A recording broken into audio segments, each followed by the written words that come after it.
नमस्कार स्टूडेंट्स, मैं गावित देवेंद्र और आप सभी का स्वागत है मैथ्स बाय गावित देवेंद्र के अंदर। तो आज हम पढ़ेंगे जियोमेट्री यानी कि चार। तो उसमें फर्स्ट क्वेश्चन ऐसा है कि केंद्र ओ वाले यानी कि सेंटर ओ वाले वृत्त का यानी कि सर्कल का व्यास यानी कि डायमीटर PQ है। PQ के समानांतर यानी कि पैरेलल एक जीवा यानी कि कॉर्ड RS वृत्त के केंद्र पर यानी सर्कल के सेंटर पर 40 का कोण बनाती है, 40 का एंगल मेक करती है। यदि PR तथा QS को बढ़ाकर यानी कि इंक्रीज करके T पर मिलाया जाता है, मीट किया जाता है, तो एंगल PTQ क्या होगा? 55, 60, 70 एंड 90। देखो सबसे पहले यहाँ पर हमें डायग्राम ड्रॉ करना पड़ेगा, चित्र बनाना पड़ेगा। देखो यहाँ पर हमें O केंद्र वाला सर्कल लेना है, O केंद्र वाला हमें सर्कल लेना है वृत्त। देखो ये हो गया हमारा सर्कल वृत्त, ये हो गया हमारा सर्कल वृत्त, ये हो गया हमारा सर्कल वृत्त। अब इसका केंद्र यानी सेंटर O है, केंद्र यानी कि सेंटर O है, केंद्र यानी सेंटर बीच में O है, कैपिटल O है। आगे दिया है कि वृत्त का व्यास यानी कि डायमीटर PQ है। इस सर्कल का व्यास यानी कि डायमीटर PQ है। मतलब हम एक लाइन ड्रॉ कर, देखो ये हमने लाइन खींचा तो ये क्या हो गया? देखो ये यहाँ पर व्यास PQ हो गया, ये हमारा व्यास PQ हो गया, डायमीटर PQ हो गया। मतलब ऐसा लाइन जो केंद्र में से गुजरे, सेंटर में से पास हो, उसको व्यास यानी कि डायमीटर बोलते हैं, व्यास यानी कि डायमीटर बोलते हैं। दूसरा दिया है कि ये PQ के समानांतर यानी पैरेलल हमें एक जीवा RS खींचना। देखो यहाँ पर ये हो गया हमारा जीवा, ये हो गया जीवा RS, ये कोण RS हो गया जो इसके समानांतर है।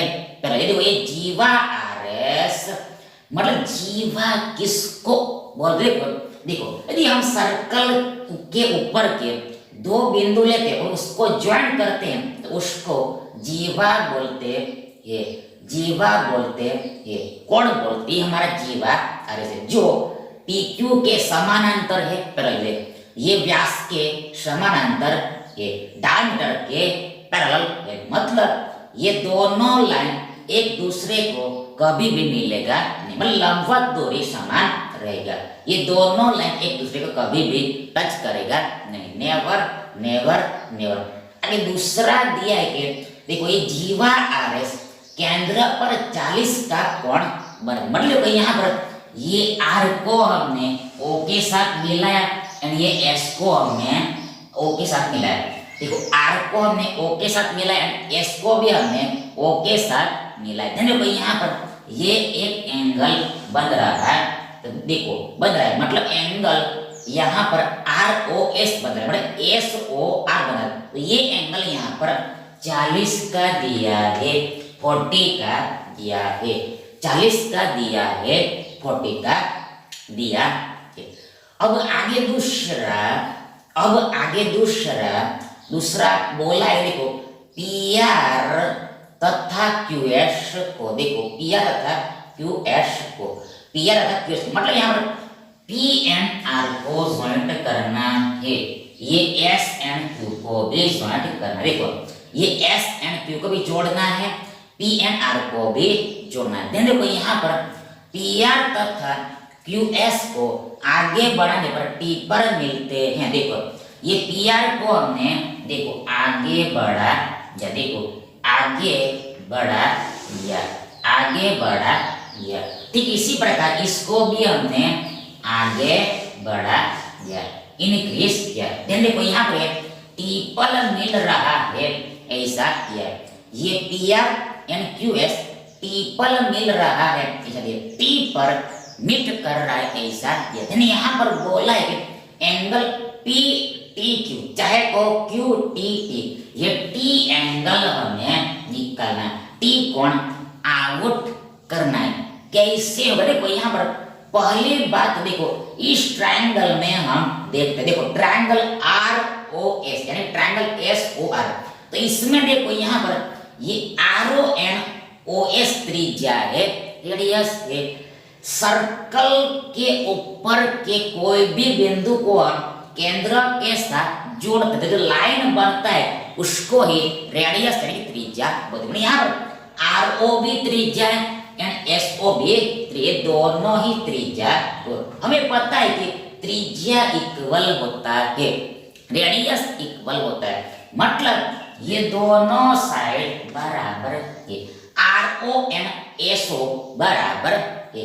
अब हमें पता है कि कोई भी त्रिभुज में यदि दो साइड बराबर है तो उसके सामने वाला यानी ऑपोजिट एंगल बराबर होता है। मतलब इस भुजा के सामने वाला ये एंगल कौन सा एंगल RSO और इस साइड के सामने वाला एंगल ये R एंगल मतलब एंगल SRO, ये एंगल ये दोनों एंगल बराबर बराबर होगा, इक्वल इक्वल का। और कितने का होगा, कितने का होगा देखो यहाँ पर हमें पता है कि तीनों कोणों का योग 180 होता है, 180 होता है। देखो यहाँ पर एक एंगल 40 का है, एंगल ROS 40 का है। तो इस 180 में से ये 40 को घटाओ, 40 को घटाओ, हमें मिला 140। अब ये दोनों कोण बराबर है इसलिए इसका आधा करना पड़ेगा। तो 140 का आधा यानी हाफ यानी सेमी 70 होता है, 70 होता है। मतलब ये भी 70 का एंगल है, ये भी 70 का है। Angle ORS and angle RSO दोनों 70 का है, 70 का है। तो ऐसा यहाँ पर होगा। अब आगे देखो फिर से देखो यहाँ पर अल्सो ये दो त्रिभुज भी बन रहा है, ये दूसरा दो ट्रायंगल भी बने। Triangle PRO and triangle OS2, त्रिभुज PRO एंड दूसरा ये OSR। तो अब ये दोनों त्रिभुज में हमें देखना, देखो यहाँ पर हियर फिर से वही बात, देखो यहाँ पर ये OP एंड RO त्रिज्या है, ये RO एंड OP त्रिज्या है, मतलब दोनों लाइन बराबर है। RO एंड OP बराबर है, इक्वल है। तो इसमें भी सामने वाला कोण ऑपोजिट एंगल बराबर होगा। मतलब ये देखो ये PO के सामने वाला एंगल ये R एंगल है, मतलब एंगल PRO है। और इस भुजा के सामने मतलब भुजा RO के ऑपोजिट ये एंगल मतलब एंगल P है, मतलब RPO है। ये दोनों एंगल बराबर होगा, पर कितने कितने का होगा वो हमें ढूंढना पड़ेगा। देखो यहाँ पर देखो यहाँ पर ये RS एंड PQ का है, ये दोनों समानांतर लाइन है, पैरेलल लाइन है। तो देखो यहाँ पर देखो ये RO यानी और तिर्यक रेखा हो गई, ट्रांसवर्सल लाइन हो गई।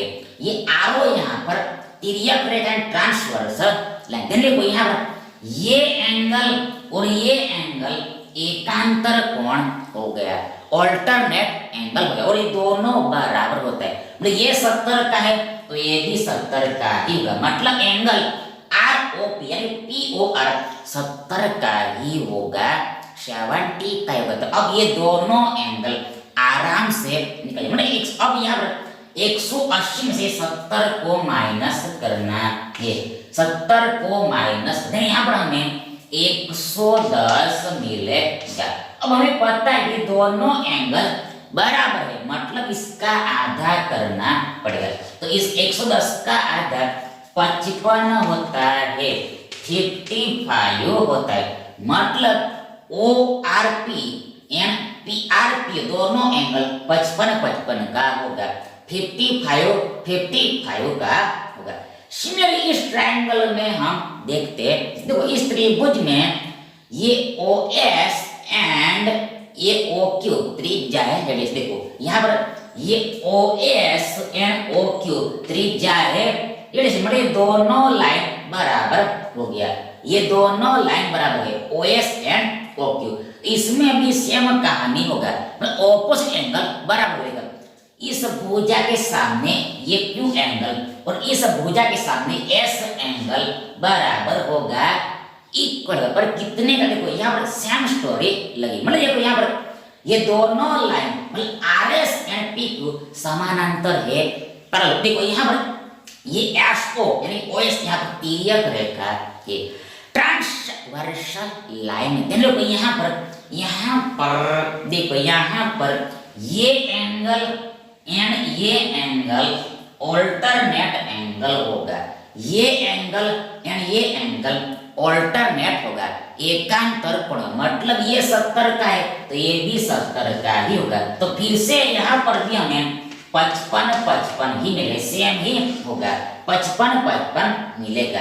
अब हमें निकालना ये टी एंगल कैसे निकलेगा, देखो यहाँ पर अब बड़े त्रिभुज को लेना पड़ेगा। देखो यहाँ पर सारा खेल त्रिभुज का ही है, त्रिकोण का ही। देखो यहाँ पर ट्रायंगल PTQ बन रहा है, त्रिभुज PTQ बन रहा है, इन बीच जिसमें देखो यहाँ पर ये P एंगल 55 का है, Q एंगल भी 55 का, ये एंगल निकल जाएगा। देखो 55 55 देखो 110 हो गया, 110 हो गया। तो इस 110 को 180 में से माइनस करना पड़ेगा, इस 110 को 180 में से घटाना पड़ेगा। तो ऐसा करने पर हमें भी ये 70 का एंगल मिलेगा, 70 का मिलेगा, मतलब एंगल कोण PTQ यानी एंगल QTP 70 का होगा, 70 का होगा, यानी विकल्प से हमारा सही विकल्प है। नेक्स्ट देखिए, दी गई आकृति में गिवन डायग्राम में O वृत्त का केंद्र है, सेंटर है, एंगल DAB 110 का तथा एंगल BEC 100 है, तो एंगल OCB क्या होगा? ऑप्शन 5, 10, 15, 20। और ये डायग्राम क्वेश्चन में ही दिया है, क्वेश्चन के साथ ही दिया हुआ है। अब देखो यहाँ सबसे पहले हम डायग्राम को देखते हैं, चित्रों को समझते हैं। देखो यहाँ पर पहली बार देखो यहाँ पर ये एंगल DAB यानी BAB, ये A एंगल 110 का दिया है, 110 का दिया है। पर देखो इसका यहाँ पर कोई भी यूज नहीं होगा, इसका कोई भी यूज नहीं होगा, मतलब इसका मतलब ये होता है, देखो ये जानबूझ के ऐसे दिया है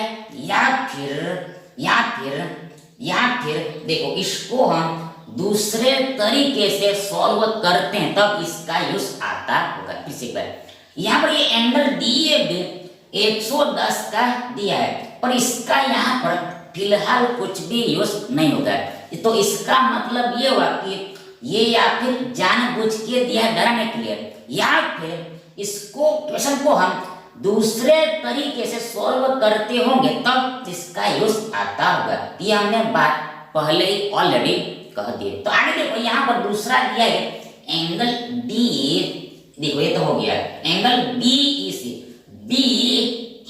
चाहे को CEB, ये एंगल 100 का है, 100 का है, 100 का है, 100 फिर से एंगल BEC यानी CEB, ये एंगल 100 का दिया है, 100 का दिया। तो हमें निकालना है एंगल ओ सी बी यानी कि एंगल बी सी ओ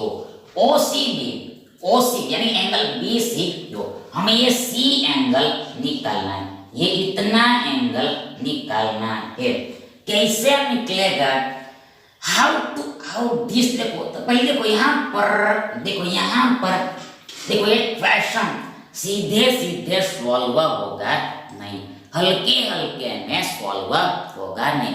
मतलब यहाँ पर हम क्या करते हैं, देखो यहाँ पर हम इधर इस सर्कल के ऊपर देखो पहले हम ज्वाइन करते हैं। देखो अब क्या करें, देखो यहाँ पर देखो बी से हमने एक लाइन हमने ये इधर खींचा और दूसरा लाइन हमने देखो यहाँ पर ऐसा खींचा जो सी को साथ मिलकर, देखो यहाँ पर हमने क्या किया, देखो मतलब देखो यहाँ पर इधर हम एक बिंदु एक लिए, फिर से कर हमने क्या, देखो हमने सर्कल के इस तरफ सर्कल के ऊपर यानी सर्कमफेरेंस के ऊपर यानी परिधि के ऊपर एक बिंदु लिया, एक पॉइंट लिया और इसका नेम हमने एक दिया और इसको हमने बी के साथ जोड़ा और इसको हमने सी के साथ जोड़ा।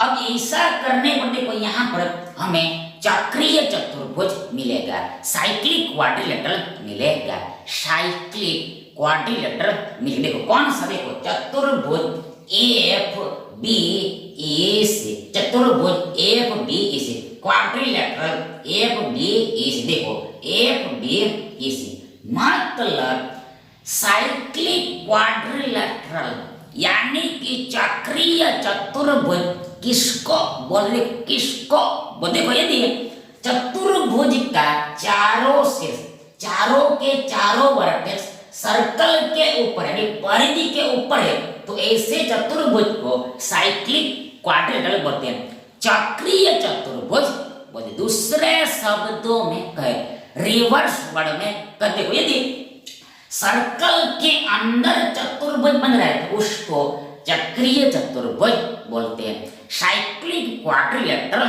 बोलते हैं। यहाँ पर ये चतुर्भुज एफ बी इसी साइक्लिक है यानी कि चक्रीय, मतलब इसका चारों शीर्ष सर्कल के ऊपर है। मतलब यहाँ पर हमें पहले पता था कि ये तीनों शीर्ष सर्कल के ऊपर है। यदि हमने एक और ले लिया तो और लिया, सपोज हमने यदि एक और बिंदु सर्कल के ऊपर लिया और जोड़ा तो चक्रीय चतुर्भुज बनेगा और उससे क्वेश्चन को सॉल्व करने में बड़ा इजी पड़ेगा। इसलिए हमने जानबूझ के देखो ऐसा बिंदु लिया। किसी बार देखो यहाँ पर हमने पहले पता कर लिया था कि ये तीन बिंदु सर्कल के ऊपर था। यदि हमने चौथा बिंदु सर्कल के ऊपर लिया तो हमें मालूम हो गया था कि यहाँ पर जो चतुर्भुज बनेगा वो साइक्लिक होगा यानी कि चक्रीय। तो देन क्वेश्चन को सॉल्व करने में बड़ा इजी पड़ेगा, इसलिए हमने ऐसा टास्क किया, ऐसा एक बिंदु इधर सर्कल पर लिया और जोड़ दिया। अब आगे क्या, देखो अब आगे देखो ये चक्रीय चतुर्भुज का यानी साइक्लिक क्वाड्रिलेटरल का खासियत यानी स्पेशलिटी ये होता है कि देखो आमने सामने वाले कोण का योग 180 होता है। आमने सामने आमने सामने आमने सामने आमने, ये बात हम कई बार बता चुके हैं। ऑपोजिट एंगल का योग 180 होता है, 180 मतलब यहाँ पर ये एंगल और ये एंगल का योग 180 होगा। मतलब एंगल बी एफ सी और दूसरा एंगल ये बी ई सी जो दिया है ये दोनों का योग 180 का मतलब ये एंगल ये मतलब ये एंगल 80 का होगा, 80 का होगा। एंगल बी एफ ये 80 का होगा, 80 का होगा। अब यहाँ पर लगेगा कॉन्सेप्ट मतलब यहाँ पर हमें ये चाप बीसी दिखाई दे रहा है, आर्क बीसी दिखाई दे रहा है, चाप बीसी दिखाई दे रहा है, आर्क सी भी दिखा रहा है और ये चाप बीसी आर्क बीसी देखो यहाँ पर एक तो ये केंद्र पर एंगल बना रहा है, केंद्र पर कोण बना रहा है और दूसरा यही चाप देखो ये परिधि के ऊपर भी एंगल बना रहा है, सरकमफेरेंस के ऊपर भी एंगल बना रहा है। किसी पर ये चाप बी से, ये चाप केंद्र पर भी ये एंगल बना रहा है, देखो ये, और यही का यही चाप, सेम चाप ये परिधि के ऊपर, ये सर्कल के ऊपर भी ये एंगल बना। तो यहाँ पर क्या होता है, यहाँ पर क्या, देखो यहाँ पर जो केंद्र पर एंगल बनता है वो सर्कल के ऊपर का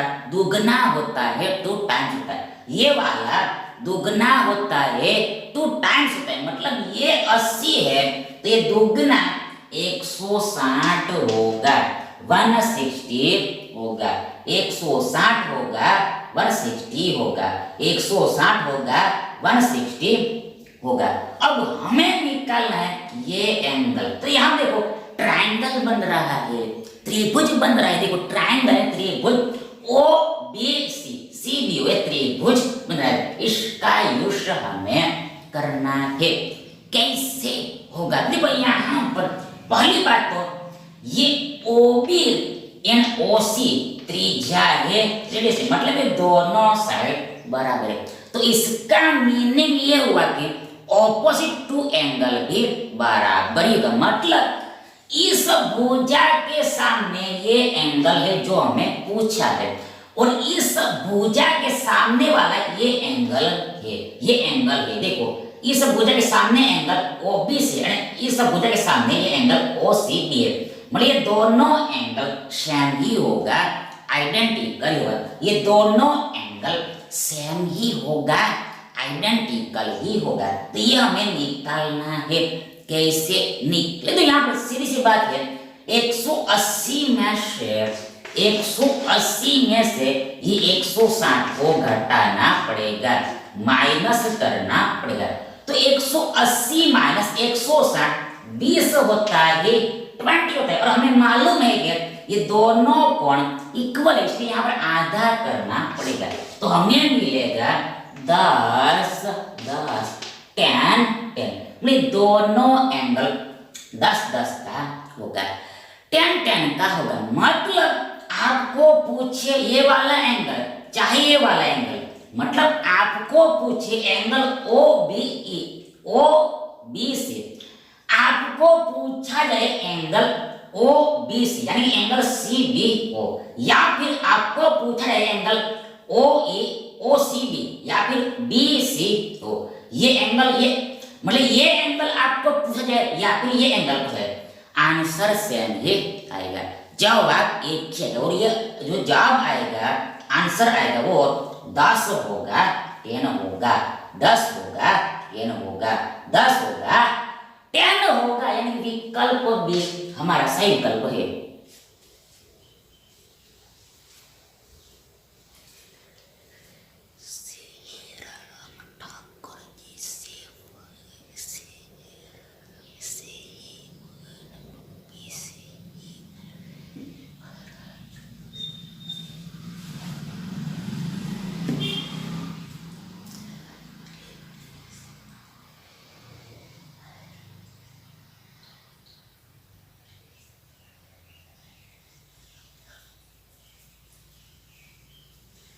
अब अगला प्रश्न देखिए, नेक्स्ट क्वेश्चन देखिए, 3 वृत्त यानी कि 3 सर्कल C1 C2 तथा C3, मतलब ये तीनों सेंटर है, केंद्र है, C1 C2 C3 केंद्र है, सेंटर है, जिनकी वो त्रिज्या रेडियस R1 R2 तथा R3 स्मॉल में है, जहां पर R1 less than R2 less than R3, R1 less than R2 less than R3, मतलब R1 से बड़ा R2 है, R2 से बड़ा R3 है, को दी हुई आकृति में दर्शाया गया, इंडिकेट किया गया।